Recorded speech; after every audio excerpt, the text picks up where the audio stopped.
Mi nombre es Paula Pérez y el día de hoy voy a hablar acerca de electricidad. Y bueno, este es un tipo de energía que proviene de la interacción de la naturaleza y se provoca cuando las energías con cargas distintas chocan. Y bueno, el día de hoy voy a hablar sobre fenómenos, voy a explicar los fenómenos de la electricidad. También voy a hablar de algunos cálculos de las magnitudes. Materiales: globos, cinta adhesiva, una pelotita de aluminio, dos recortes de aluminio en forma de gotitas, un cable en forma de gancho, una tapa y un contenedor de vidrio. Proceso: hacer un hueco en la tapa, después doblar el alambre en forma de un gancho, después recortar dos partes de aluminio en forma de gotitas y traspasarlo con el gancho por la parte más angosta. Después hacer una pelotita de aluminio y tenemos que pegarlo con cinta adhesiva, después tapamos el frasco. Frotamos el globo en una tela y esperemos a que se cargue y después tenemos que pasarlo sobre el aluminio. Vamos a ver cómo las alitas de las lagrimitas se separan entre sí.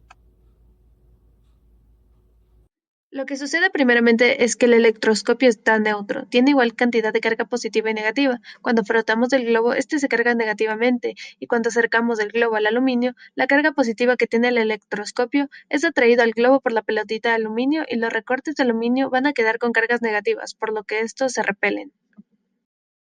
De misma forma ocurre con este globo cuando frotas con la tela, lo que le está ocurriendo es que se está cargando negativamente, por lo que se atrae a la carga positiva y aquí se puede ver cómo repele a las cargas negativas y atrae las positivas. Se puede ver la ley de Coulomb, que se expresa mejor en magnitudes vectoriales. Además explica que la fuerza de repulsión se da cuando son las cargas de signo igual y las de atracción con signo contrario. Se muestran las magnitudes. Las cargas se miden en coulombs, la distancia que separa las cargas en metros y la fuerza de atracción o repulsión en newtons.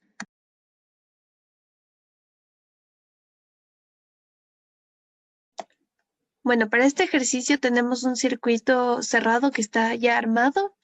Y bueno, aquí tenemos la batería, usamos esta batería de aquí y esta resistencia de aquí.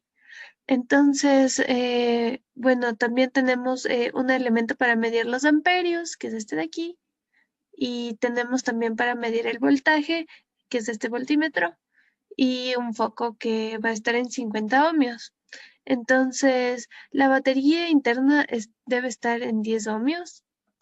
Aquí podemos verlo. También necesitamos que la resistencia interna del resistor, primeramente vamos a ir midiéndolo de 10 en 10, entonces vamos a empezar con unos ohmios de 0 y lo que vamos a hacer es ir subiendo de 10 en 10 para ver cómo cambia el voltaje y, y ver cómo la corriente mide también los amperios y vamos a llegar a una resistencia de 120 ohmios. Entonces, por ejemplo, después vamos a revisar esto así. Vemos que aquí está en 8.33 y, por ejemplo, si vamos subiendo, vamos a llegar a una resistencia, a un voltaje de 8.57 y podemos ir así midiendo todos los factores que tenemos. Magnitudes iniciales del circuito al estar apagado. La batería, voltios, 10 voltios, resistencia interna 10 ohmios, foco, voltios, 0 voltios, resistencia, 50 ohmios, resistor, voltios, 0 voltios, resistencia, 0 ohmios y la corriente en amperios, 0 amperios. Cálculos. Presentar las curvas en una sola gráfica de la resistencia 1 y 2 y explicar qué significa y qué significa el cruce de las dos. Obtenemos los datos a través de las magnitudes que sacamos del circuito y tenemos también aquí las curvas en donde la curva azul es R2 versus R2 y la tomate es R2 versus R1. La intersección es cuando R1 y R2 tienen el mismo voltaje en una determinada resistencia. En este caso la resistencia es de 50 ohmios y los voltios son de 4.55. Nos pide la resistencia interna del punto de cruce, entonces usamos la fórmula del lado derecho y buscamos los datos que necesitamos. Después reemplazamos y obtenemos que es 9.89 ohmios. Esto es debido a que el voltaje está determinado por las resistencias.